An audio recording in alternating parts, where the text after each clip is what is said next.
Hi, so by the time I've uploaded this video, it is probably about 2 weeks since I was into the daylight saving time, which is pretty much exactly the perfect moment to talk about what time really means for people like me. I mean, how do we even keep track of time, both mentally and in the wider world? Like, what even causes things to occur in the sequence that we think they occur? So let's firstly talk about, well, where does time come from? What do we perceive as the time of a day?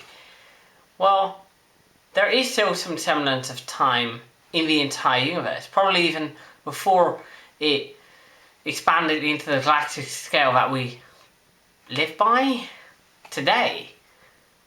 But here on Earth, time manifests as the set of cycles for day and night and seasons. You see, the Earth rotates, it's a sphere, both around its own axis and in a elliptical shape around the Sun. And as it rotates, that creates several phenomena. For instance, when the Earth spins around its own axis like this, that creates day-night cycles. On one half of the Earth, it's night, or on the other half, it's day. More specifically, that creates the small differences that you get when you go from one place to another and have a sundial in both places, which is how we used to track time for a long time. We used to literally just have a circle with the central things poking out. That basically creates a shadow that perfectly follows the circle until it was dark, and then it wouldn't work. And these also weren't that accurate. I mean, you could go between two cities in the Netherlands and the time would be completely off. Between that, though, there's also the tilting of the Earth. And that tilting creates the season. So as one side moves down and the other side moves up, that means that one side is getting more sunlight than the other due to its slight tilting. And that creates the seasons. If you're beyond a certain point of distance from the equator, well, that's why there's differences in the day and night time and in the overall climate between the four known seasons. Interestingly enough, the daylight saving times we know today is kind of a modern invention. Before the invention of mechanical clocks, and when humans were using sundials to determine time, they just naturally adjusted to the night and day cycle of that particular day. And the Romans used that for the Roman timing system, in which an hour doesn't really have a set limit of time. The day and the night were presumably both 24 hours.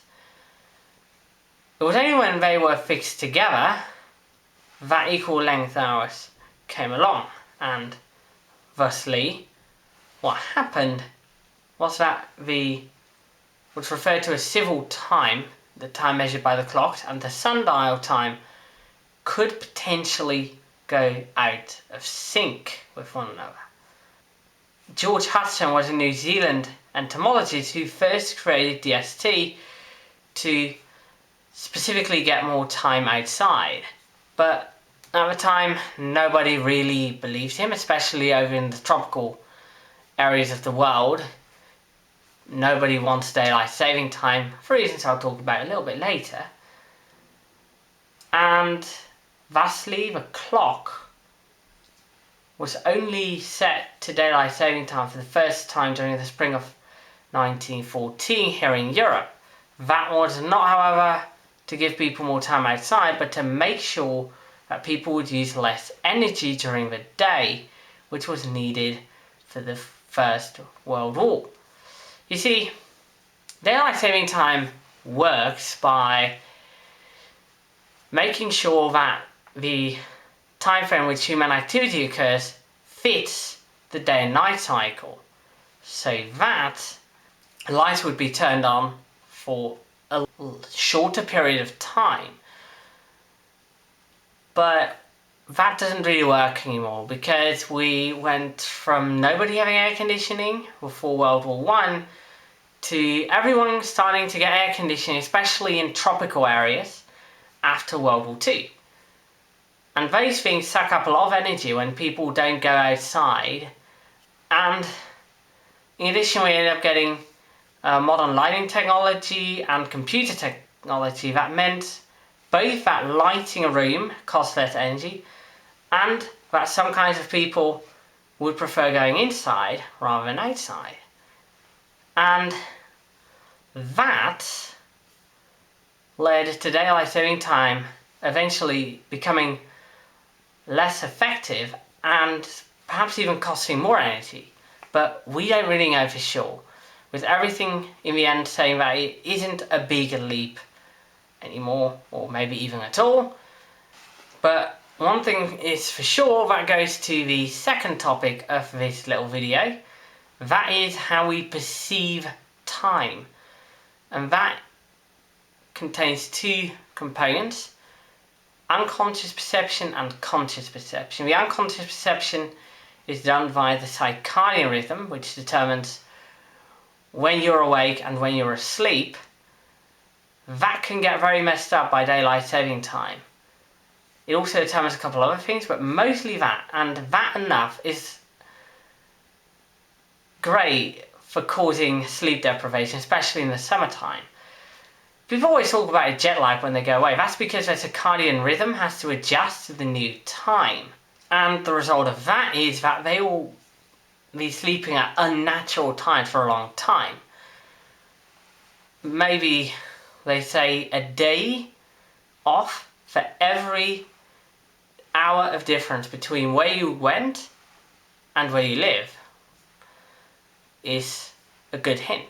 That means that it can take a day to a week to adjust to daylight saving times. But according to the circadian rhythm, time passes naturally. With every second, a second passes. Why is it then that when we're all awake and doing stuff, that time perception changes?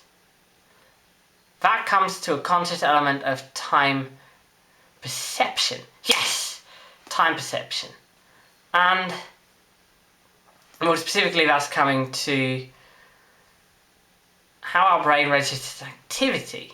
Because, of course, whenever something is happening, if a change is noticed by the brain, but when everything stays the same for a long time, it feels like very little change is perceived.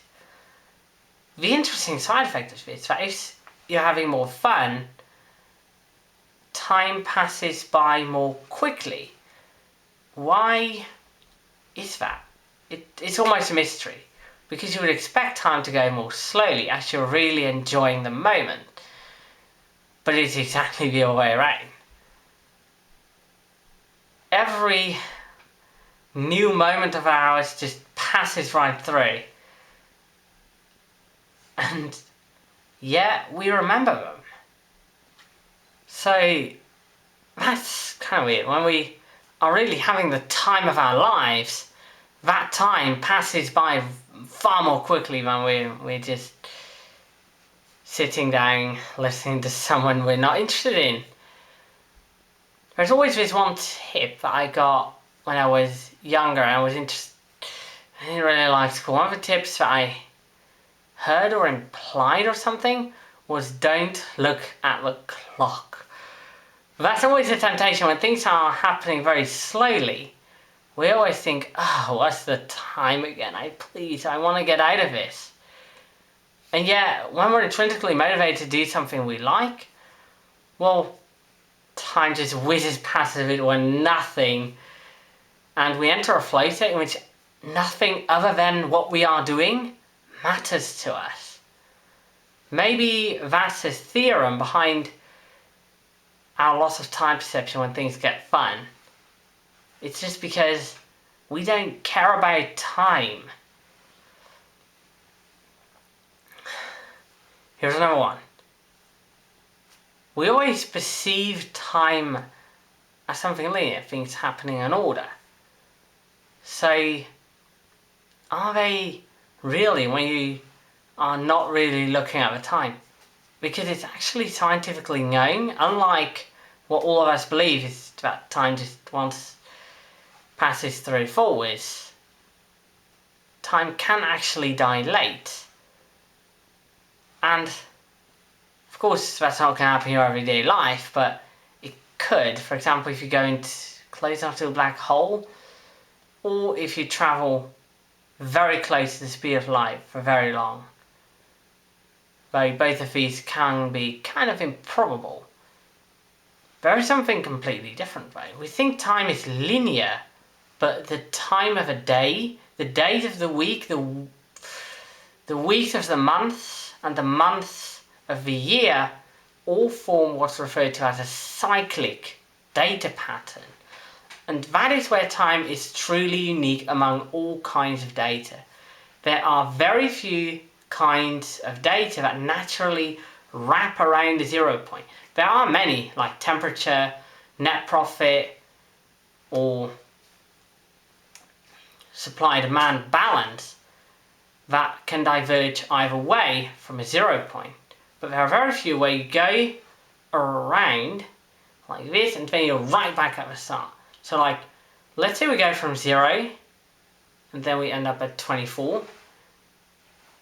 Your brain initially thinks that's going to be 25, but no, you're going to end up right at 0, 0, 0 of the next day.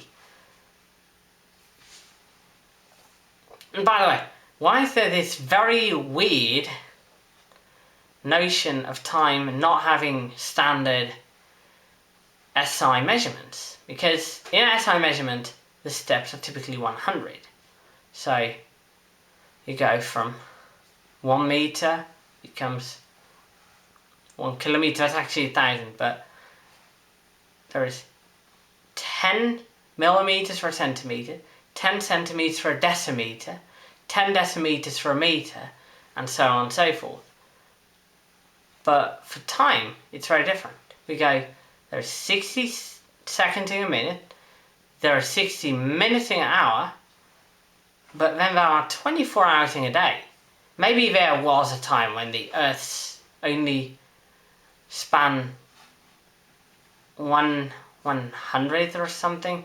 Anyway, when a day really was 60 or 100 hours. Maybe there will be, but we can't see because that's a completely natural thing. But how we divide the time in 60 seconds is yet another mystery that is left to time to solve.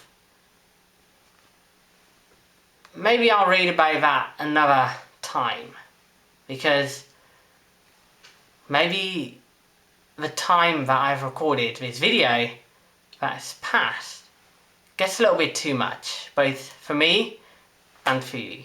So maybe I'll see you another time. Bye bye. I hope you've enjoyed this video. If you do, please give a thumbs up and share this video with all your friends, and perhaps consider subscribing to my channel. Thank you, and I'll see you next time. Well, that comes to a conscious element of time No.